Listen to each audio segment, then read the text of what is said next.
চাই সালমান শাহ ন্যায় বিচার পায়।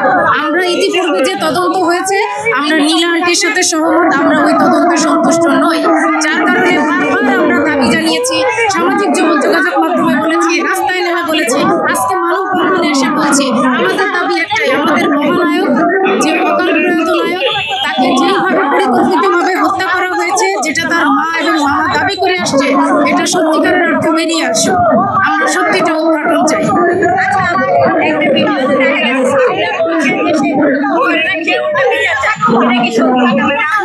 এখন মানে ইতিহাস সাক্ষী আছে, যে চুরি করে সে কোনোদিনও বলে না যে আমি চোর, আমি চুরি করছি। সে তার গা বাঁচানোর জন্য অনেক রকমের কথা বলবে। তো পাল্টাপাল্টি বক্তব্যের জন্য তো আইন, আদালত, প্রশাসন, আমরা এখানে দাঁড়িয়েছি প্রশাসনের দৃষ্টি আকর্ষণ করছি, প্রশাসন যেন একটা নিরপেক্ষ তদন্তের মাধ্যমে সুনির্দিষ্ট কারণ বের করে নিয়ে আসে। এই জন্যই আমাদের মানববন্ধন। আমরা এটা নিয়ে জল ঘোলা করতে চাই না। আর সামিরার যে বিষয়টা, সামিরা আমাদের মহানায়ককে যদি নায়ক হিসেবে দেখতো তাহলে মারতে পারতো না, উনি শুধু স্বামী হিসেবে দেখছে। উনি যদি দেখতো যে জনগণ তাকে এত ভালোবাসে, সে জনগণের মনে কোথায় আছে, এত মানুষের প্রিয়, তাহলে তাকে মারতে পারতো না। সে শুধু স্বামী হিসেবে দেখছেই বলে দরজাটা খুলে দিয়ে মারতে পারছে। তো যাই হোক, আমরা বিচার চাই, এটাই হচ্ছে আমাদের মূল মন্ত্র।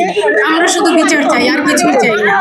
এখন যদি শাবনূরের সাথে সালমান শাহর প্রেম হয়ে থাকে তাহলে তো কাজলের সাথে শাহরুখের প্রেম ছিল না? এরকম বলিউডে যে শিল্পা শেট্টির সঙ্গে অক্ষয়েরও প্রেম ছিল। এরকম নায়ক নায়িকারা যখন সিনেমা করে একটা ভালো জুটি থাকে, সবার সাথে সবার সম্পর্ক হয়, সেই সম্পর্ক তো পরক্রিয়া হয় না। এখন আমি যদি কোনো অপরাধ করি সেটা ঢাকার জন্য তো আমাকে একটা অজুহাত লাগবে, সেই অজুহাত হিসেবে সে সালমান শাহ শাবনূরকে ঢাল হিসেবে ব্যবহার করেছে। বাস্তবিক অর্থে এটা সত্য নয়, এটা আমরা ভক্তরা বিশ্বাস করি না। আমরা ভক্তরা বিশ্বাস করি না, আমরা ভক্তরা আগেও বিশ্বাস করিনি, এখনো করি না।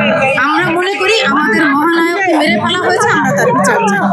সামিরা যে কথাই বলুক, সামিরার কোনো কথা শোনার মতো আসছে না। তারা তো এতদিন লুকে ছিল, এখন তো আর মানে তখন তো মানুষকে টাকা খাওয়ায় ইয়ে করে মানে ইয়েটা সাজানো একটা নাটক বানায় রাখছে। কিন্তু এখন তো যেহেতু এটা প্রকাশ হয়ে গেছে যে কোর্ট রায় দিছে যে এটা আত্মহত্যা না, এটা হচ্ছে